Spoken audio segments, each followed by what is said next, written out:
Mais Bamba, tu veux pas dire bonjour au Dougoutigui? Le ministre des Forces armées. Oui. Le Dougoutigui. Oui. Toujours au rendez-vous. Oui. Et à Bougane Gueye. Et à Bamba Fall également. Baba Fall. Baba Fall, il fait l'actualité, hein, parce que là-bas, c'est à Fleury-Boucheté. Yassine, tu veux pas dire un petit coucou à... Coucou Bougane. Non. Coucou les guerriers. Non, qui l'a fan pour mater fan. Oui.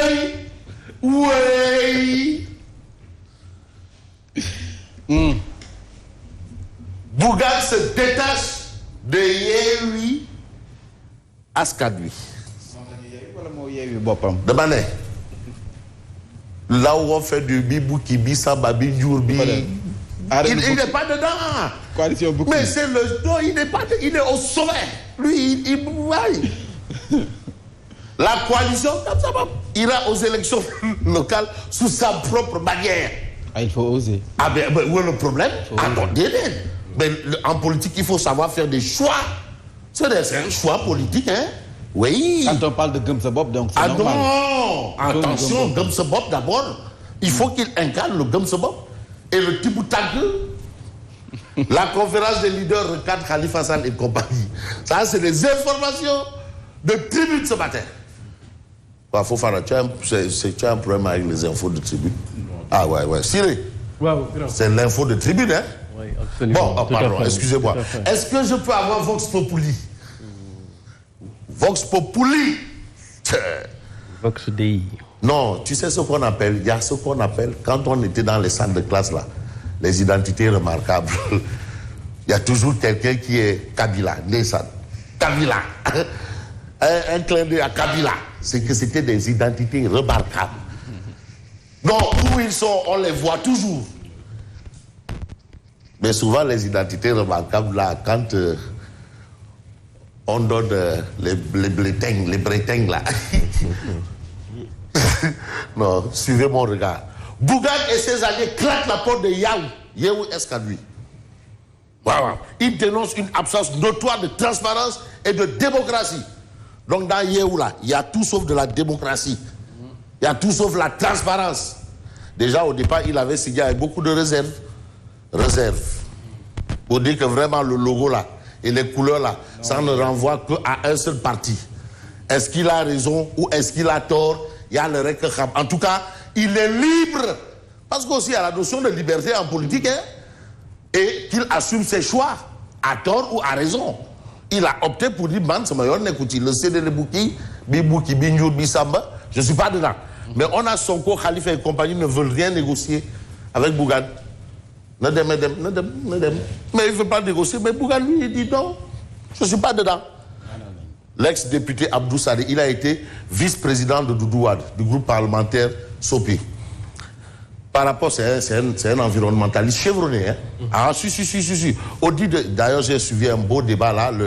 La question, Birahim, si vous pouvez m'aider, Birahim, sur 90 chrono, où il a été invité Abdou Sadé, le député, l'ex-député, l'ex-vice-président du groupe parlementaire de la majorité, sous Doudou Wade, Abdou Sadé, pour parler justement de la question des inondations. Ah, c'était un débat béton. Et je salue aussi le grand débat que Birahim nous a servi. C'était un délice le dimanche, hein, toute la vérité avec un expert en pétrole. Et pour une fois, j'ai compris c'est quoi les enjeux. Au moins, voilà, ça c'est important. Merci Birahim. Et vraiment, je vais faire une proposition pour qu'on nous remette cette émission. Parce que c'est important. Ce n'est pas des choses qui courent les rues. Hein. C'est important. C'est une très belle émission. Avec un grand invité comme le grand Manar Sall, qui en matière de pétrole, hein, s'il y en a 5 au Sénégal, il fait partie des 2 premiers. Est-ce qu'il n'est pas premier? Est-ce qu'il n'est pas premier ex aequo ou premier? Bon, bref. L'ex-député Abdou Sadé demande à Macky de ne pas mettre la charrue avant les bœufs par rapport à l'audit de l'IGE après l'annonce justement de cette question autour des inondations. Attention, monsieur le président. Est-ce que je peux avoir le journal Walfadjri? Arrêté hier, Kilif en garde à vue à la DIC. Kilif de Yanamar, arrêté en garde à vue à la DIC. Walfadjri, le Magal de Touba sera célébré le 26 septembre prochain. SKI, à Kassa. Non, moi j'ai déjà mon Tchourou Tchala. Il n'y a pas Walf quotidien. Est-ce que je peux avoir quel quotidien? Aidez-moi. 26 septembre. Le 26. Si je peux avoir le journal Source A. Source A, s'il vous plaît. Vraiment, c'est périlleux. Hein? Bon.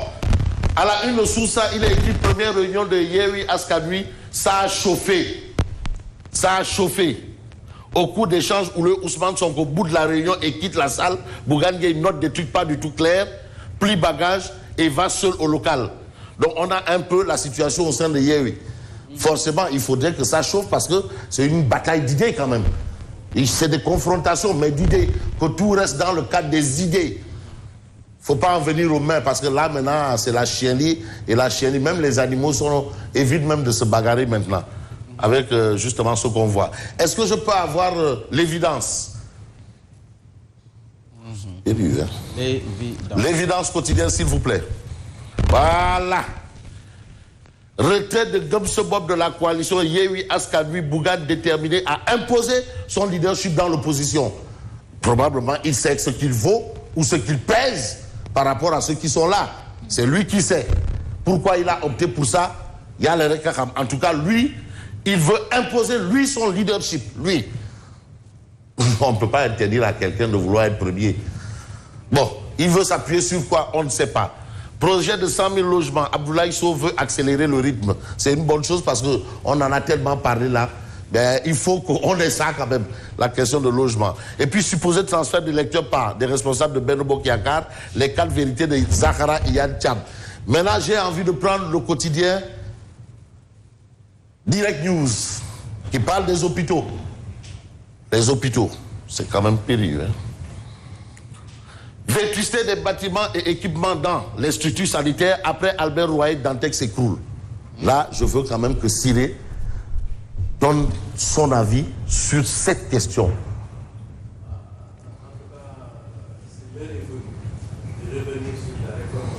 Si vous retirez votre micro éteint, s'il vous plaît. Bon, en attendant, Fofana, oui. D'accord, donc je disais que l'heure est venue aussi de réformer la réforme. De réformer la réforme.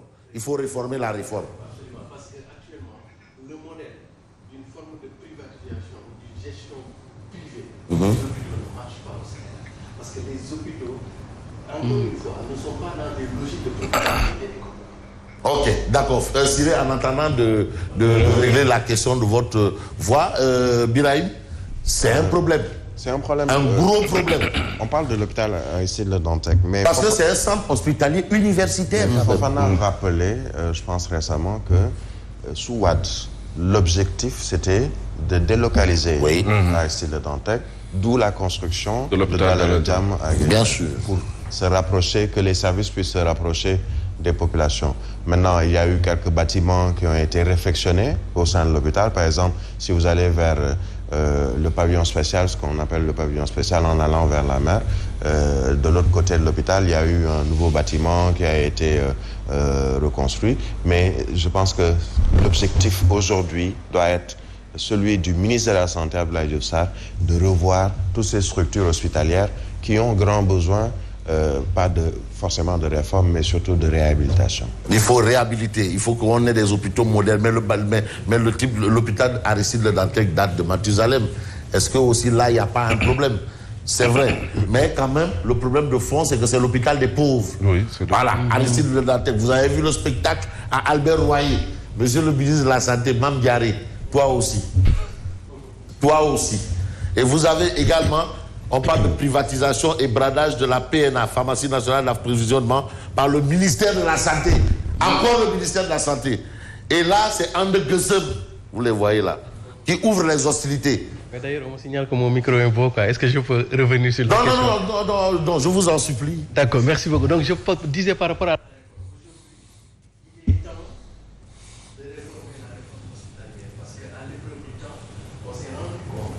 Ah non, donc avec Birahim parlait pas de réforme de la réforme, mais de réhabilitation. De réhabilitation. Et s'il parle de réforme, il faut aller plus loin que la réhabilitation. Que ce soit Yacine. l'éducation, comme la sécurité, oui. objet à une gestion privée. Ça ne passe pas parce que la santé, c'est c'est un corps de métier qui n'est pas orienté à faire des profits. Aujourd'hui, quel est le modèle? On dit que par exemple, c'est un modèle qu'on a hérité depuis les plans d'ajustement structurel, avec les impositions du FMI du moins d'État, mieux d'État, où on avait presque décongestionné notre société. Maintenant, ce qu'on nous dit aujourd'hui, c'est qu'aux hôpitaux, vous prenez en charge les salaires de vos travailleurs. Mais il n'est pas dans leur vocation de faire de l'économie. Il est dans leur vocation de faire de la santé et de soins. Et lien de la santé. Très bien. Et c'est ça le cœur de métier. Le cœur de métier, vous les ajoutez dans notre activité, ce qu'on appelle la rentabilité économique. Et quand on dit de rentabilité économique, il faut faire des choix économiques. Et quand on fait des choix économiques, on en arrive à ces gens de situation. Assez compliqué. Parce qu'on ne voit que le capital, que le profit au détriment des soins de santé. Absolument. La santé devrait intégrer le giron de l'État avec une gestion purement publique et que ce soit l'éducation, la santé et les forces de défense dans les autres secteurs pour maintenant aller faire. En définitive, on dira que la question elle est plutôt pécuniaire. Hein? Absolument. Parce qu'apparemment, mais le budget de la santé, c'est combien? Là aussi, il faut chercher à savoir. Et là, les Gessemeurs doivent nous expliquer un peu la situation parce que je sais qu'ils sont très prolixes à ça. Ils connaissent le dossier. Et ce dossier-là va peut-être nous permettre de terminer avec Libération. Libération qui parle quand même d'un fait assez insolite, pas insolite, un fait divers bizarre. Oui. Déjà, fait divers, c'est bizarre. Avec Libération, bon, par rapport à l'hôpital, c'est comme dans tous les hôpitaux, hein, même Ibrahim Agnès de Kaolack. Vous y allez, mais attendez, mais l'hôpital Youssou Margan Diop. Youssou Margan Diop de Rufisque. Voilà, absolument. Donc vous voyez un peu. Alors, enquête sur les trafics des passeports diplomatiques sénégalais, la DIC ouvre la boîte de Pandore. Birahim, c'est la boîte à Pandore ou de Pandore? De Pandore, merci. Cueilli, El Hadj Diadji Kondé mouille les députés Boubacar Biaye et Mamadou Sall de Benno, ainsi que le maire Sadio Danfara. Et vous avez la réaction de Aïmerou Ning, qui dit aucun député appartenant à mon groupe ne sera protégé d'entrée de jeu. Donc c'est clair. Mais ce qui est plus clair, d'accord, pourquoi Kilif a été placé en garde à vue après son audition? Ça, c'est une manche. L'autre paire de manches, c'est quoi? Eh bien, c'est que la presse aussi risque de tomber dans cette histoire de trafic de passeport diplomatique. Mais la presse fait partie intégrante de la société. Bien sûr. Ah, mais pourquoi? Ce qui arrive là, il y a des violeurs journalistes, il y a des tout, hein. Bref. Allez, merci beaucoup Fabrice Nguema. 6h passées de 58 ou 59 minutes. Vous aurez sa revue de presse tout à l'heure. Et nous allons commenter tout de suite un tout petit peu la revue des titres.